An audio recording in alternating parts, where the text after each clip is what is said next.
Hello and welcome back. In this video, we're going to talk about how to create your first virtual machine.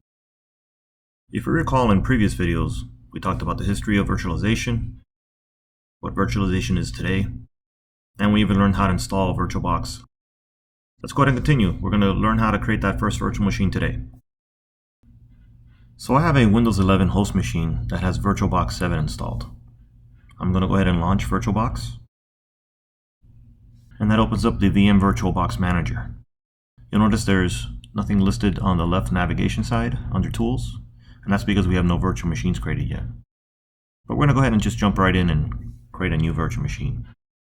I'm going up to the toolbar up here, and I'm going to click on this new icon. And the Create Virtual Machine wizard starts.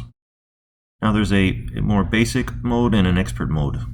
We'll just go through this installation wizard using this basic mode. Okay, the first thing you're going to do is you're going to give this virtual machine a brand new name.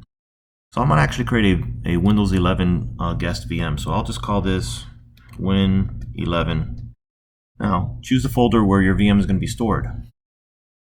This is the default location, although you can change this in the global settings under the VirtualBox Manager so that all your VMs are located in the same location. For now, I'll just leave this as the default location. The next thing you're going to do is you're going to select where your ISO image is. And the ISO is the image file that you're going to use to mount to the virtual optical drive and allow the installation to happen. I'm going to click on the drop down.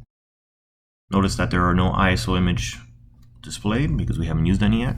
So I'll click on this other icon here.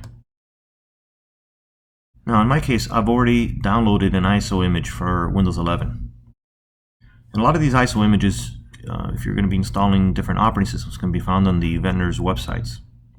Usually they allow you to download an ISO image, typically for testing purposes.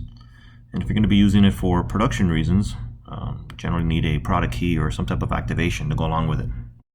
Alright, so I placed this ISO image on the C drive under a folder called ISO. Notice here I have a Windows 11 and I named it 22H. This is a specific release of Windows 11. You might have a different one. I'm going to highlight it and click Open. Notice that the ISO image information is picked up, and next thing for you to do is, if you want an automated installation, you can click on Next, but we're going to proceed with more control during our installation, so I'm going to skip the unattended installation. This allows us to go through the installation process itself and provide the Windows install process some additional information to customize our installation. I'm going to click Next. On the next screen, you need to provide the VM with some virtual hardware. For example, base memory and number of processors. Notice in the VirtualBox, the wizard gives you an idea of how much you can safely provide this virtual machine.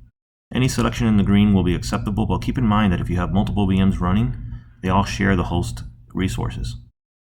So for example, here you see that by default it's assigning 4 gigs of RAM, but you may want to provide more or less. You'll need to know the minimum requirements for your guest OS. In addition, you can specify how many CPUs you want to assign to this VM. Again, overall, if you're going to be running multiple VMs at the same time, you have to keep that in mind as you create these VMs. I'm going to click Next. You'll need a virtual hard disk. This is going to be a file that's located on the host machine. And this file will be created at a minimal size and will grow over time. This is known as a dynamic disk. Here we provide the maximum size that we allow this dynamic disk to grow. It's currently set at 80 gigs. You can make it less, you can make it more. Again, keep in mind that the guest operating system will require a certain amount of resources. Make sure that you provide the guest OS with at least the minimum amount of resources necessary. You can also choose an existing virtual hard disk, if you have one, if you've created one before, or you don't have to add a hard disk at all. This may be useful in situations where you have, for instance, a live CD, where you're just going to boot off of that CD and there's no need to have a virtual hard disk. I'm going to hit Next. You can review the summary and make sure that your selections are accurate, and then hit Finish. At this time, our VM is ready to be powered on. But if you want to make some changes to the VM configuration, you can click so by clicking on the Settings icon. And from here you can go back and go through all the different types of categories, and you can make changes as needed. For example, in the general, if I wanted to change the name from Win 11 to something else, I can make the change right now. I can also specify a different version of the operating system. It's real important that the correct version of the operating system is chosen. The VM manager itself will adjust some of the configurations based on the operating system that you intend to install. Of course, there's some other tabs that you can go in and make some changes. We're going to be talking about snapshots in the next video tutorial. You can also add a description, and there's other features that we're not going to go through in this video. Notice in the system category, you can change the base memory. You can also adjust the processor count as well too. And you can make similar changes on the display, storage, and audio.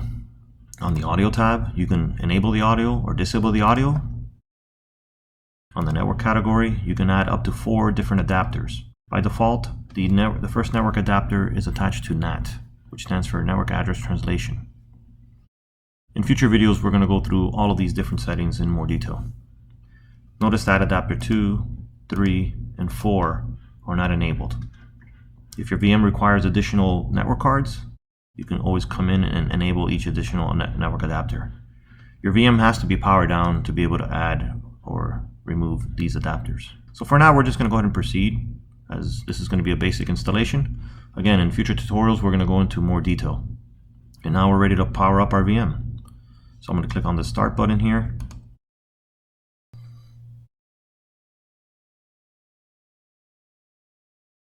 Alright, our Windows 11 VM is now started up, and the installation process is going to start. I will be forwarding through this installation process fairly quickly, since the purpose of this video is not to show you how to install a Windows operating system, but more about how to create a virtual machine. So at the end of the installation process, we'll pick up again and we'll go through a few more of the steps to finalize the VM installation.